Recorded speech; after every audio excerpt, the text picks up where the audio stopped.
Hello, Gorringes are on view, this time for our sale 2024.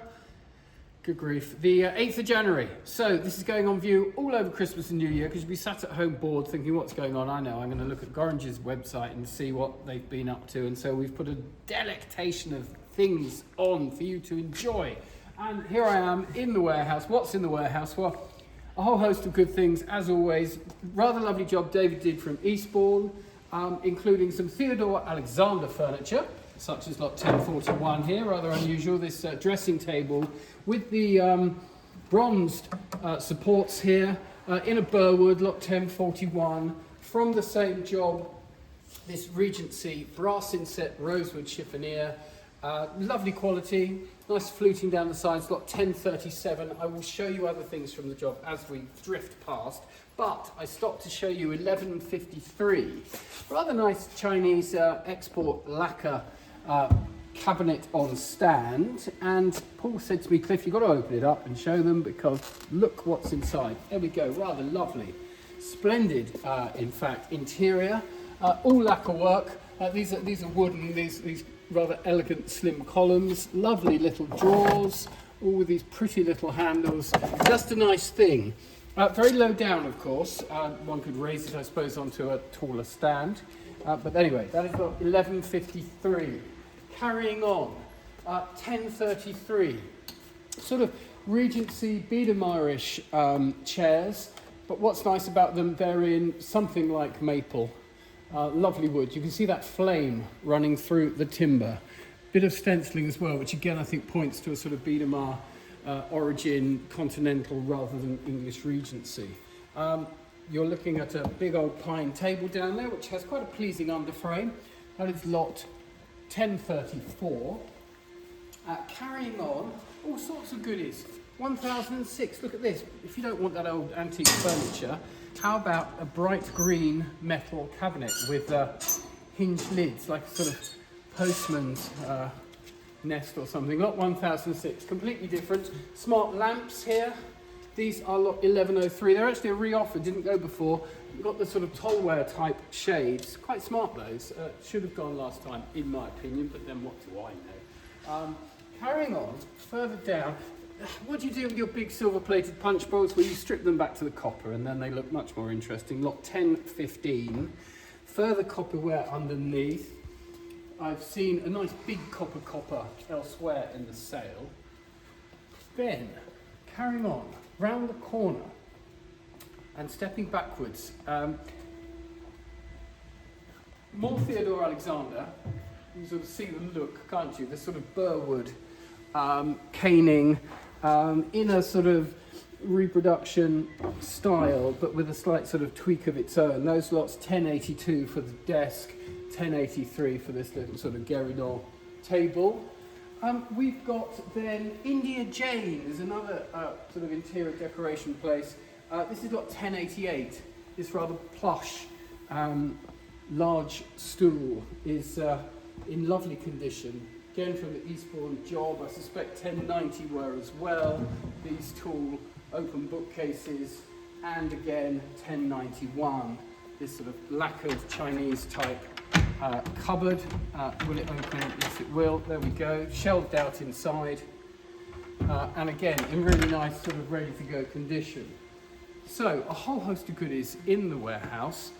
We'll go and have a look and see what's in the main sale room. So here we are, and we start the year and that sale on the 8th with the Textiles, which Annie's been putting together. If you don't know, you should know. Annie Hartnett been specialising in antique textiles for a number of years, we won't say how many, and seriously expert at it, and very enthusiastic and loves it all. She didn't want to video. We've got a little snippet we'll show you in a bit. But the sale includes things like this original William Morris fabric used as a window seat. There's a larger pair of curtains that are original period Morris fabric, that lovely heavy weight. You know, when you see it, you realise the difference from the sort of repro stuff that we see today. In the Textiles, 1251, look at that, there's a splendid hair, a Victorian woolwork panel. Rather lively and nice big size. Down below it, Regency silkwork panels. These are usually I think the technical word is knackered, and because they're so friable, they're so delicate. This is silk, and so they fray and perish. And so these are in unusually good condition with rather attractive aigle-mise glazing and frames, like 1268.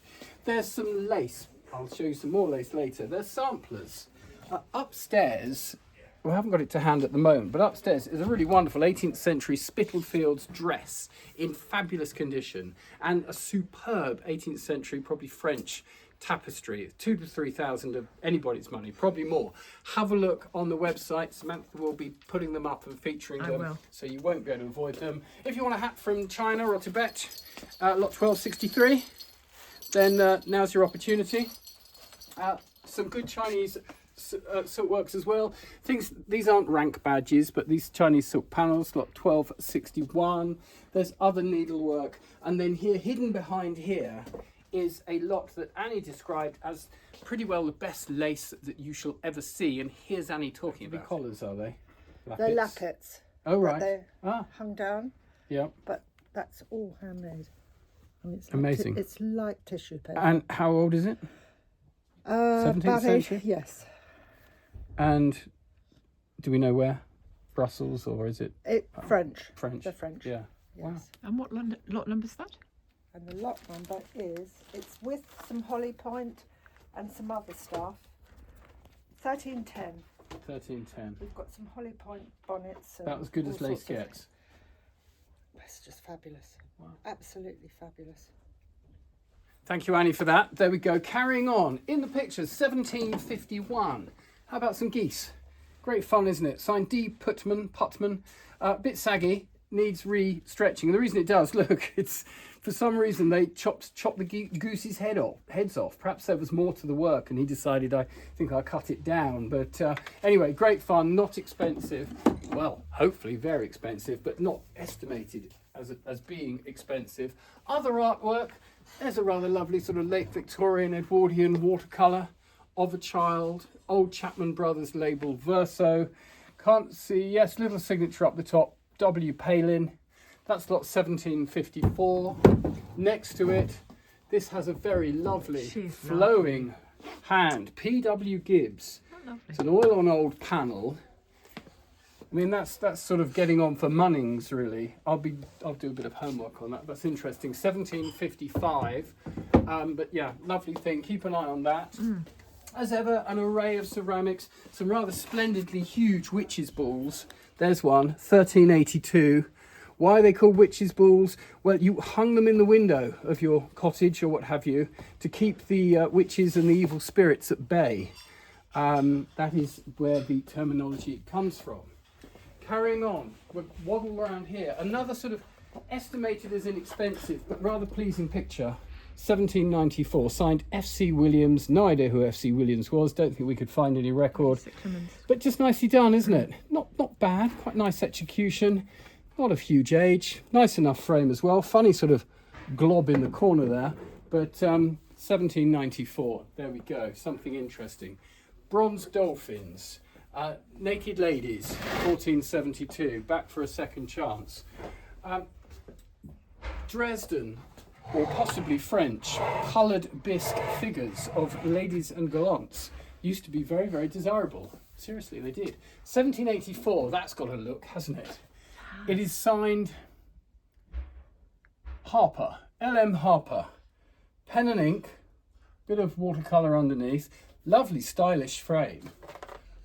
Nothing else to give us any more clues. Lot 1784, came from a job that we went to. Where was it? Up in... Oh, near Maidstone, wasn't it? Oh, it was. Yeah. Yes. So some good artwork, some fabulous textiles. I'll just pop round the back and see what the silver's up to. Before we go behind the counter, something else I want to point out to you. Fabulous collection. Local private collector, many years, been collecting prints by Herbert Dixie. Herbert Dixie, you ask who is he if you haven't heard. Well, his big speciality was dry point etchings. And etchings, typically dogs, lions, leopards, that sort of thing. So we've got about 20 to 30 of these in the sale.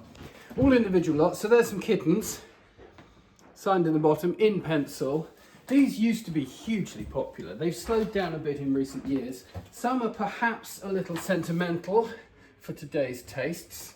That's not 1847, but many still retain their full-on appeal. I mean, if that's the sort of terrier you like, then bang on. Many of them have titles as well that he gave them. So this is a really good one here. Lot 1863, the Leopards, that one's titled Play. Then I think this one here, 1851, Waiting at the Door, or I think Footsteps is the title. That's so sweet. It's really nice, isn't Yeah. it? Look at the eyes on the lower, the glint in the eyes. He really had his dogs, his animals off pat. So really good collection. Have a good look at those. Here's a few more showing up here. Good deerhound there. Lions as well. So yeah, have a good look at those. Now we will go behind the counter. So behind the counter again, all sorts of interesting things. In the silver, a pair of chunky candlesticks stand out, lot 1927. Classic sort of early Georgian model, but much later in date, 20th century, but still good weight to them and substance. I saw this little pair of owl, salt and pepper, lots 1931. They are hallmarked down the bottom here. It suggests to me that they're not Victorian, but perhaps a bit later. But Rog hopefully has managed to date them with those rather dark marks. And next to it, 1926, a sort of cheroot case, I suppose, in what looks to me to be sort of Bernard Muller, probably continental silver. The scene after 10 years there, and again on the back, interesting with the palm trees and the camels and what have you, so a little bit different. So there's other lots in the silver, of course, we wouldn't just have those. One lot from this side of the smalls, have a look at this, lot 1544. That is an absolute beauty, Isn't it? it is Argy Rousseau pâte de verre, pâté of glass essentially. And if that were not riddled with cracks, we've got huge cracks all running through it, and it's held together with magic tape, it would be a very valuable bowl. It would be sort of 7,000 to 10,000, I think. In this condition, it's a sort of example for someone who doesn't have the pocket to have the real thing and wants to just enjoy it as it Still is. appreciates it. Still going to be 300 to 500, maybe more. 1544. Keep your eye on it. We will travel over, have a look at the jewellery.